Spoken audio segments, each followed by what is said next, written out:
James and Niamh join us now. Lovely to see you both. Lovely. I devoured this yesterday. All 4 episodes are on ITVX right now. I could only handle one.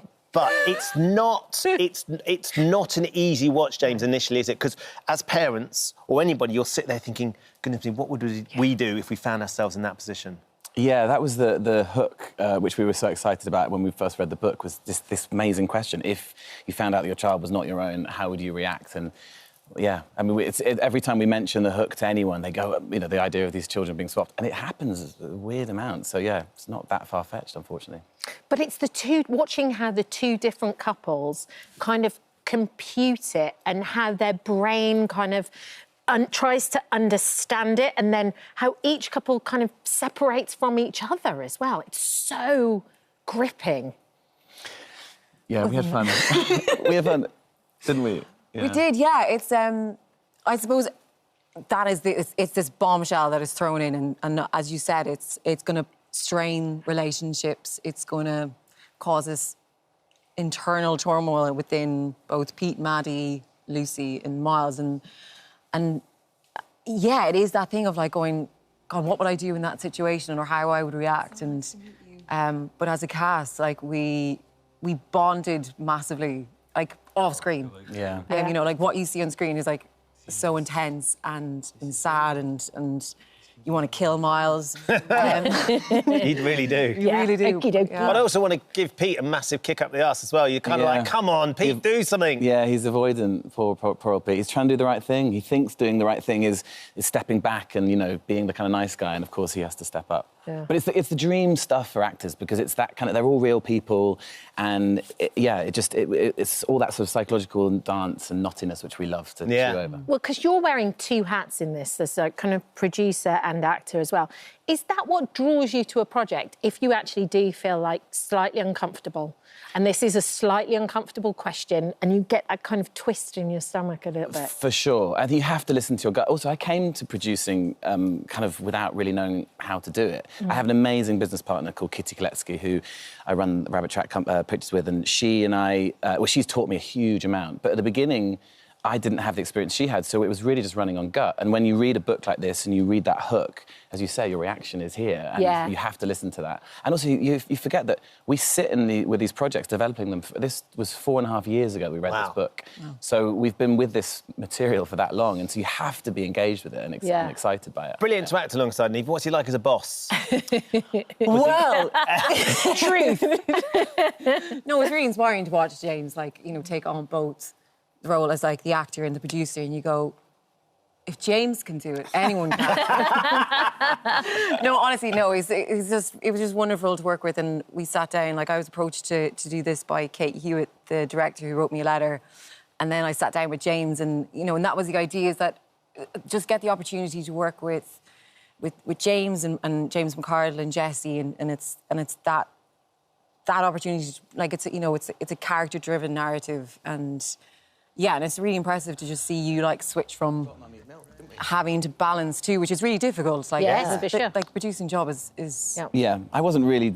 I mean, Kitty was the boss, and she let me do my job. We were very sort of bonded for, and we had a lot of fun. I mean, James realised quite early on that we looked like ABBA, the blonde couple and the brunette couple. And so Halloween, we dressed up as ABBA and went... Amazing. And because Cornwall's weirdly hard to get back from, so we basically just moved our lives down there for 3 months and had the dream. Yeah. I mean, what a spot as well, by the way. Watergate Bay, just up from Newquay. I mean, I'm not sure there are many more beautiful spots in the country. Yeah. No, it's stunning. I'd never been before, and I remember my agent saying, it's set, you're going to be going to Cornwall for 3 months. And I was like, what's it like? And he's like, you won't want to leave. Yeah. So I was like, we've learned to surf. Off season as well. We met this guy, so in that scene, in fact, we were shooting it the very first week, and we met this amazing guy called Pete, who's a surf instructor on Morgan Pool. Shout out to Peter Bell. Pete from King Surf, and he basically just invited us into this community, and when it's off-season, the Cornish kind of community reclaimed their beautiful land, and we were honorary Cornish folk at the time. It was really... Dressed as ABBA on Halloween.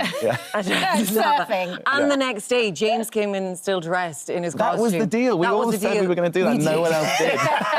He committed. Yeah. You really did. But you'd known James for years. It must have been a really lovely full circle moment as well. Yeah, it was. I mean, so we had lots of conversations with our amazing director Kate Hewitt and Fiona Weir, who's an incredible casting director, the best of the best. And when names who you know come up, like I admired Niamh from afar for so long, since I saw Calm with Horses, and Jessie Brown Finley is a dear friend. And yeah, James McArdle and I, we were at the same acting class in the same year at drama school. And so we've known each other for over 10 years plus. And so, yeah, to be able to call him up and say, listen, do you want to come on an adventure in Cornwall for a few months? Read the script, see what you think. And he responded. It was just a dream. He plays a very good sort of dark, twisted sociopath, psychopath, whatever. I'm not sure how you would class him. What sort of... He's definitely a path. He's a path, for sure. He's a path, off and on screen. Can we have a word about the boys as well? Because those boys are, Niamh, just... I mean, there's often talk about working with children can be complicated. And they're at an age where they've got lines, particularly your son, Theo has to interact. He was incredible. Yeah, Alban, he was absolutely incredible. So much so that they steal the scenes. Kids steal scenes immediately. They lead them.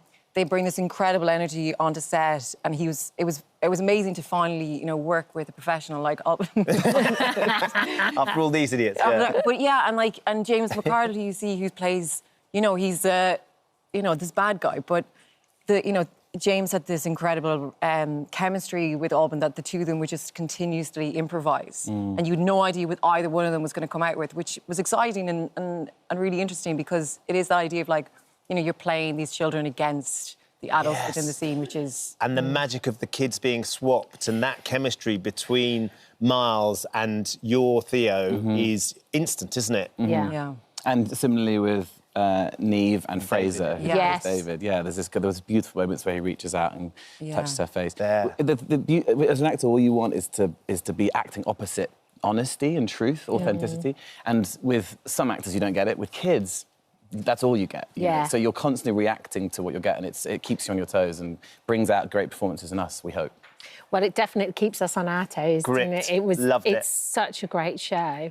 Absolutely brilliant. Thank you so much, and thanks for being with us today. It's well worth getting as traumatic as episode 1 is, I will. Get to 4, because then you'll just go, there's a lot of shouting at the screen. Yeah. See it through. There's a good payoff. OK, Playing Nice continues tonight at 9 p.m. on ITV1, and all episodes are available to watch on ITV. Thank you for visiting our This Morning YouTube channel. We upload new content every day, so go ahead and hit that subscribe button so you don't miss out, and we'll see you in the morning.